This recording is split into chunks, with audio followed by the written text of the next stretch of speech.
आज के क्राइम से जुड़ी ये सच्ची कहानी राजस्थान के जयपुर शहर से जुड़ी हुई है। जयपुर शहर, इस कहानी में मुख्य रूप से मैं आपको बताऊं, एक ऐसा शख्स जिसने 50 से भी अधिक लड़कियों को अपने प्रेम के जाल में फंसाया और उसके बाद कई लड़कियों की उसने हत्या कर दी। दरअसल में कोई भी लड़की अगर उसके रास्ते में किसी भी प्रकार की बाधा बनती थी तो वह तुरंत उसे प्यार का अंजाम, सजाए मौत, वह विक्रम देता था। किसी भी तरीके से उसकी हत्या करता था। उसके बाद वह उस स्थान को छोड़कर दूसरी जगह पर जाकर रहने लगता था।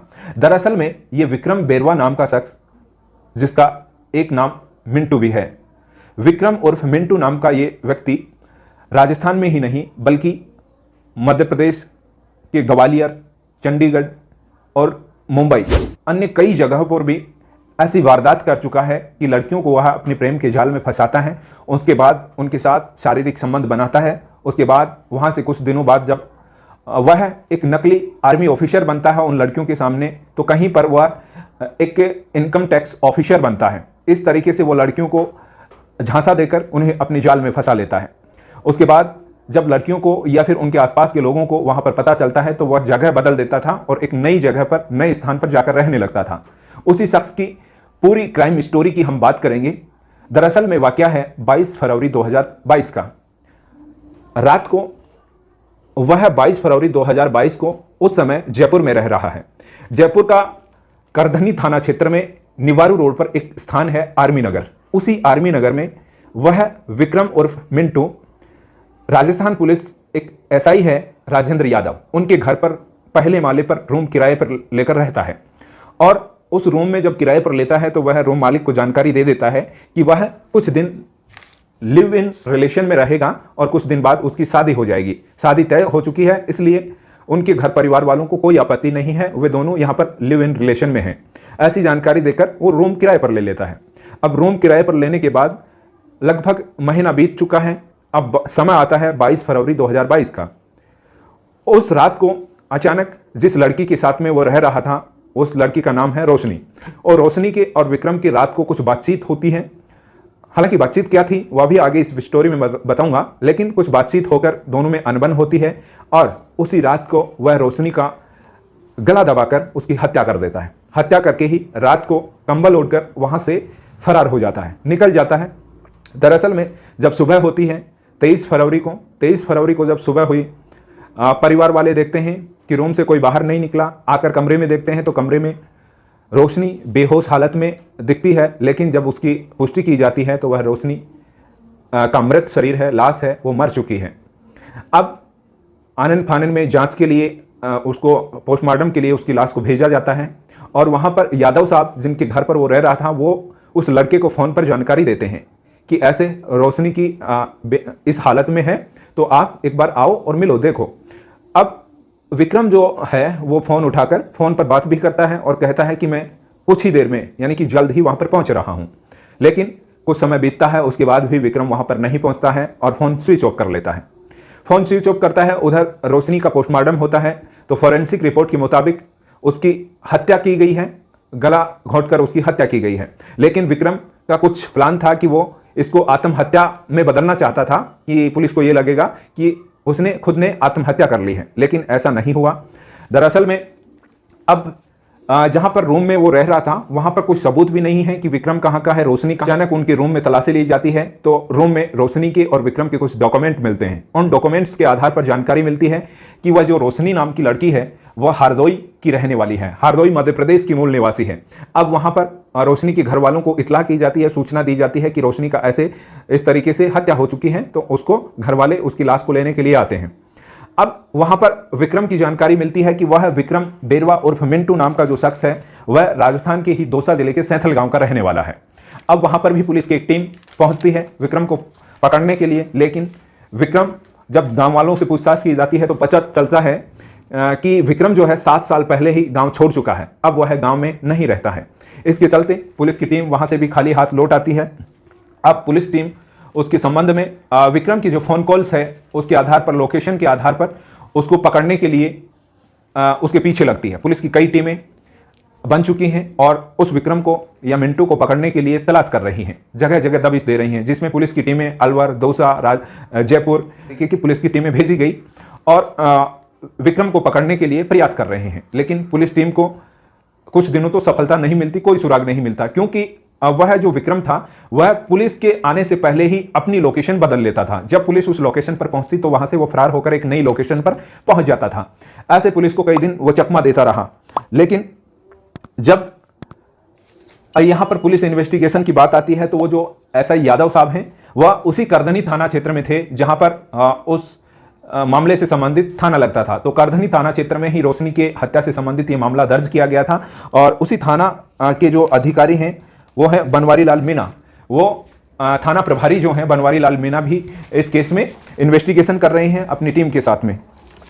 इस तरीके से अब उन्हें पता चलता है, अचानक खबर मिलती है लोकेशन के आधार पर कि वो जो विक्रम नाम का जो व्यक्ति है वो अलवर के टपुकड़ा में रह रहा है और अलवर के टपुकड़ा से वहाँ से जो है विक्रम को पुलिस गिरफ्तार करने के लिए वहाँ पर पुलिस की एक टीम भेजी जाती है।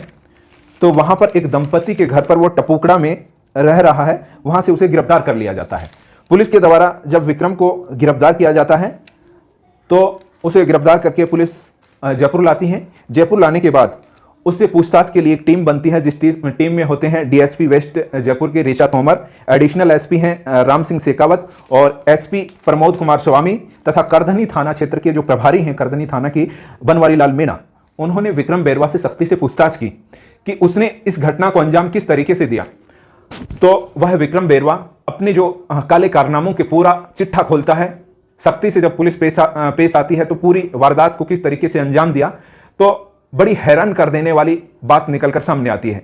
वह विक्रम जानकारी देता है कि वो जो रोशनी से मिलता है किस तरीके से, कि दरअसल में रोशनी से उसकी मुलाकात एक होटल में होती है, मानसरोवर जयपुर की एक होटल है, वहां पर उससे मुलाकात होती है। हालांकि एक अखबार के मुताबिक ये बताया गया कि एक ऑटो चालक ने उसकी रोशनी से जानकारी करवाई और फिर ऐसे एक होटल में उसके साथ में रात बिताई थी। लेकिन रात बिताने के साथ ही उसने दोस्ती कर ली थी और फिर दोनों वह प्यार मोहब्बत करने लगे, रोशनी पर विश्वास जताया। दरअसल में ये रोशनी जो है इसका पिता हरदोई के थाने में एक किसी व्यक्ति की हत्या के मामले में थाने में बंद था। अब थाने में बंद होने के चलते वह रोशनी को अपने विश्वास में ले लिया। उसने जब उसके होटल में रात बिताई तो उसी पर सारी घटना उसने पूछताछ की थी कि आखिर वो ऐसा काम क्यों कर रही है, एक कोलगर्ल का काम क्यों कर रही है। तो उसने जानकारी दी थी कि वह अपने पिता को छुड़वाने के लिए ये पैसे की व्यवस्था कर रही है, पैसे जुटा रही है, इसलिए उसे इस क्षेत्र में आना पड़ा है। अब वह रोशनी को विश्वास दिलाता है कि वह उसके पिता को छुटवा लेगा, क्योंकि वह एक इनकम टैक्स ऑफिसर है और उसकी बहुत सारी जानकारी है। तो इस तरीके से वो छुड़ाने के बाद दोनों शादी कर लेंगे। अब रोशनी उसके झांसे में आती है और उसे कहती है कि ये सब ठीक है, मैं करूंगी, लेकिन उससे पहले आपको मेरे घर वालों से मिलना होगा। अब वह तैयार हो जाता है रोशनी के घर वालों से मिलने के लिए। आनंद फानंद में वो विक्रम कहता है कि तुम्हें ये काम छोड़ना होगा और अब हम दोनों साथ रहेंगे। तो रोशनी तैयार हो जाती है, लेकिन कहती है मेरे घर वालों से मिलना होगा। अब वह विक्रम जो है होटल से निकलने से पहले उसे कहता है कि तुम्हारे घर का एड्रेस दो, मैं वहां आकर मिलता हूं।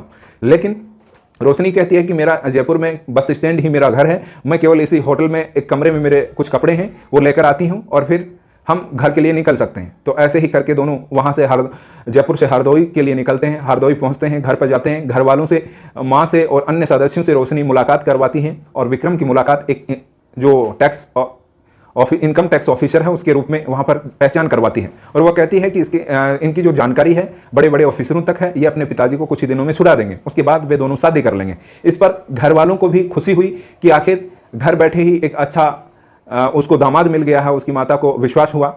तो वह क्या करती है, उसके केस के लिए उन्होंने कुछ नकदी जुटा रखी थी, 1 लाख रुपए, वो नकदी उनको दे देते हैं, साथ ही साथ 5 लाख रुपए के गहने जवेरात भी उनको देते हैं। अब विक्रम और रोशनी वहां से निकलते हैं और चंडीगढ़ होते हुए, क्योंकि चंडीगढ़ में विक्रम कई दिनों तक एक प्राइवेट कंपनी में काम करा था, तो वहां पर रुकता है, गहनों को वहां पर बेच देता है। इस तरीके से विक्रम के पास 6 लाख रुपए हो चुके हैं। 6 से 7 लाख रुपए वो लेकर जयपुर आ जाता है और जयपुर में आकर इस तरीके से वो लिव इन रिलेशन में रह रहे थे। लेकिन दरअसल में विक्रम ने बताया कि ये जब बात बिगड़ी रोशनी के और विक्रम के, तो ये मामला था 22 फरवरी का। 22 फरवरी को वह जो रोशनी है वो उसकी पूरी जो विक्रम की है स्टोरी समझ चुकी थी कि ये कोई ऑफिसर नहीं है और इस तरीके से ये पूरे पैसे जो है अपने ही पैसे वो लाए हुए खर्च कर रहा है।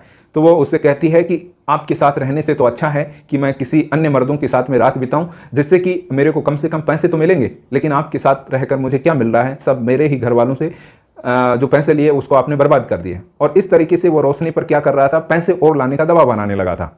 इसके चलते रोशनी ने विरोध किया कि अब वह फिर से एक कोलगल का काम करेगी, क्योंकि वह कुछ दिनों से लगभग 4 साल से एक सपा सेंटर में काम करती थी और वह कुछ समय बाद धीरे धीरे वो होटलों में भी जाने लगी थी और होटल में जाकर वह कुछ सेक्स वर्कर का काम करने लगी थी। ऐसे रोशनी वो काम कर रही थी, तो रोशनी ने उसे धमकी दी थी कि अब अगर वो उसके पिताजी को नहीं छुड़ाता है, इस तरीके से उसके साथ ये सब कर रहा है, तो वह अब फिर से होटलों में जाकर अन्य मर्दों के साथ रात बिताने लगेगी।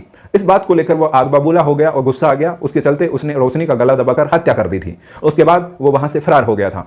इसके चलते इसके अलावा भी विक्रम ने पुलिस को जानकारी दी कि वह गुजरात की रहने वाली पूजा शर्मा नाम की लड़की की हत्या में भी शामिल था। वह लड़की एक संजय नाम के व्यक्ति से प्यार करती थी, उसके साथ उसका अफेयर था। दरअसल में वो पूजा शर्मा नाम की लड़की ग्वालियर में रहती थी। ग्वालियर में उसकी बहन थी और जीजा था, उसके घर पर वो रहती थी और वहाँ पर संजय नाम के एक लड़के से उसका अफेयर था। अब वो संजय से विक्रम का एक रिलेशन अच्छा दोस्ताना था। इसके चलते उन दोनों ने मिलकर रोशनी की पहले गैंगरेप किया, उसके बाद उसने हत्या कर दी थी। इसके अलावा भी विक्रम ने एक और खुलासा किया कि अलवर में 2019 में एक नाबालिग लड़की के साथ में 2 अन्य दोस्तों के साथ मिलकर उसने गैंगरेप किया था। जो महुआ में लाकर उसने दौसा के महुआ में लाकर वहां पर उससे गैंगरेप किया। उसके बाद उसकी जो है वहां से वो फरार हो गया था। ये मामला भी अलवर पुलिस स्टेशन में दर्ज था उसके खिलाफ। इसके साथ ही जो पूजा शर्मा है उसकी भी हत्या करने के बाद उन्होंने आत्महत्या दिखाने के लिए क्या किया, उन दोनों ने, संजय और विक्रम ने, ग्वालियर के पुलिस जो रेलवे स्टेशन था उससे लगभग 10 किलोमीटर दूर रेलवे ट्रैक पर उसको फेंक दिया था। उसके बाद ये पूरे मामले का खुलासा होता है। वहां पर ग्वालियर की जो पुलिस है उस थाने में, पुलिस थाने में भी वहां रोशनी की हत्या से संबंधित मुकदमा दर्ज था। इस तरीके से विक्रम पकड़ा जाता है। विक्रम पकड़ने के बाद जो राजस्थान की जयपुर पुलिस है वो अलवर थाने में भी सूचना देती है और ग्वालियर थाने में भी सूचना देती है कि इस प्रकार का ये आरोपी इस मामले से संबंधित ये पकड़ा गया है। तो ऐसे विक्रम इसके अलावा भी कई जगह पर वो अन्य जो लगभग 50 लड़कियों को अपने जो है इस झूठे प्रेम के झांसे का शिकार बना चुका था और वो केवल उन लड़कियों के साथ जिस्मानी संबंध बनाता था। उसके बाद उन लड़कियों को रास्ते से हटा देता था या फिर उस जगह को छोड़कर वो एक नई जगह पर आकर नौकरी करने लगता था।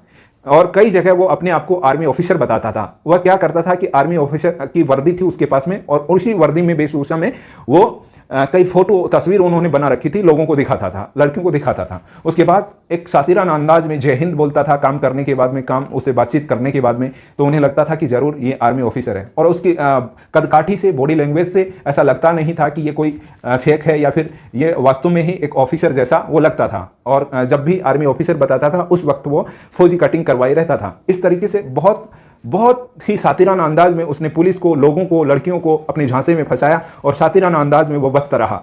आखिरकार वो जयपुर पुलिस की गिरफ्त में आया और अब वह Jaipur police, Gwalior police, Alwar police उससे इस मामलों में गहराई से तहकीकात कर रही है और कोर्ट में ये मामला विचाराधीन है। उसे किए की सजा जरूर मिलेगी। उम्मीद करता हूं दोस्तों ये क्राइम स्टोरी आपको समझ आई होगी और इस तरीके से क्राइम को अंजाम देने वाले का आखिर किस तरीके से अपने गुनाह कबूल करता है और किस तरीके से उसका क्या अंजाम होता है, ये आप देख रहे होंगे। तो निश्चित रूप से ही आप भी ऐसे किसी दोस्त के शिकंजे में हैं या फिर किसी क्राइम की घटना को अंजाम देने के बारे में सोच रहे हैं, तो सावधान होइए, सतर्क होइए और इस रास्ते को छोड़कर नेकी के रास्ते पर चलना सीखें।